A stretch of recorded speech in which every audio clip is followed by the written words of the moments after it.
Assalamualaikum warahmatullahi wabarakatuh. Di sini saya akan menjelaskan mengenai salah satu algoritma penjadwalan proses pada sistem operasi, yaitu FCFS atau First Come First Serve. Nah, FCFS ini merupakan salah satu algoritma penjadwalan CPU yang paling sederhana dan mudah dipahami. Nah, dengan namanya itu First Come First Serve, yang berarti yang datang terlebih dahulu, dia akan dilayani terlebih dahulu. Nah, dengan proses ini, yang pertama kali datang, dia akan dimasukkan ke giliran pertama dan akan dieksekusi oleh CPU-nya.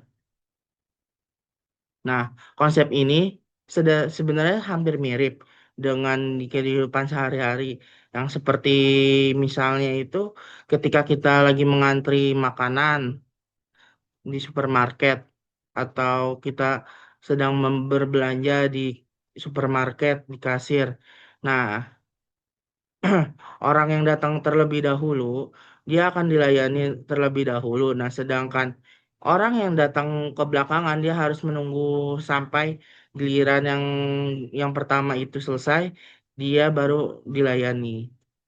Nah, cara kerja algoritma FCFS ini cukup sederhana.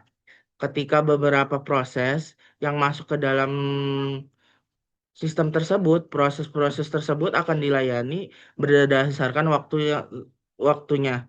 Nah, proses yang berada di ujung paling depan dia akan dijalankan terlebih dahulu hingga selesai. Nah, setelah proses pertama selesai dikerjakan CPU, dia akan berpindah nih ke dalam ke apa ya namanya ya, ke berikutnya. Nah, sesuai urutan pada proses tersebut yang sedang berjalan tidak dapat dihentikan dihentikan sebelum selesai. Nah, sehingga proses yang harusnya sampai yang belakangan itu dia akan dieksekusi ke belakangan.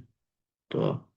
Nah, karena menggunakan prinsip algoritma FCFS ini, dia termasuk algoritma yang bersifat non-primitif, yang prosesnya itu berjalan tidak dapat diganggu atau dihentikan oleh proses lainnya. Nah, misalnya itu kita ada 4 proses yang masuk ke sistem dengan burst time tertentu. Yang pertama itu, misalnya itu prosesnya itu P1, P2, P3, P4. Nah, P1-nya itu masuk 5 mili detik, P2-nya itu masuk ke 3 mili detik, P3-nya itu masuk ke 2 mili detik, yang ke P4 itu 4 mili detik. Karena menggunakan algoritma FFS ini, maka proses yang akan dijalankan itu sesuai urutan yaitu P1, P2, P3, P4. P1 ini akan dijalankan terlebih dahulu dan membutuhkan waktu 5 mili detik. Nah, setelah itu baru setelah selesai P1 lanjut ke P2. P2 ini dijalankan selama 3 mili detik. Nah, selanjutnya itu P3 yang akan dijalankan selama 2 mili detik dan P4-nya itu juga akan dijalankan selama 4 mili detik. Nah, waiting time itu waktu tunggu yang harus dihabiskan oleh suatu proses sebelum memperoleh giliran meng- giliran yang menggunakan CPU-nya.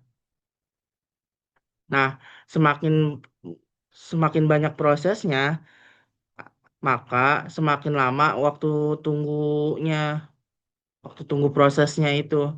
Nah, kalau time itu adalah total waktu yang dibutuhkan suatu proses sejak masuk ke dalam sistem hingga selesai dieksekusinya. Nah, algoritma FCFS ini memiliki kelebihan yang pertama itu mudah dipahami, dapat diimplementasikan, yang kedua itu tidak memerlukan waktu yang rumit, yang ketiga itu proses jalannya itu sesuai berurutan berdasarkan waktu kedatangannya. Nah, kekurangannya itu proses yang memiliki waktu eksekusinya itu lebih panjang, dapat menyebabkan prosesnya lebih lama. Nah, Yang kedua itu kurang efisien digunakan untuk sistem dengan menggunakan banyak proses. Yang ketiga itu proses menyebabkan konvoy efek, yaitu prosesnya yang pendek baru menunggu proses yang lebih panjang terlebih dahulu. Nah, konsep FCFS ini sebenarnya sama dengan di kehidupan sehari-hari. Nah, pada semua contoh tersebut, orang yang akan datang terlebih dahulu itu dia akan dilayani terlebih dahulu. Nah, dapat disimpulkan bahwa FCFS ini merupakan algoritma penjadwalan CPU yang bekerja berdasarkan urutannya. Proses yang datang terlebih dahulu, dia akan dieksekusi lebih dahulu, sedangkan proses yang akan kebelakangan, dia akan menunggu dulu yang proses pertama selesai, baru proses selanjutnya. Nah, algoritma FCFS ini merupakan cara kerja yang sederhana, mudah dipahami, dan mudah diterapkan. Namun, algoritma ini memiliki kelemahan karena prosesnya dengan eksekusinya yang lebih panjang dapat menyebabkan proses lain menunggu lebih lama. Nah, sekian dari mengenai algoritma ini. Terima kasih atas perhatiannya. Wassalamualaikum warahmatullahi wabarakatuh.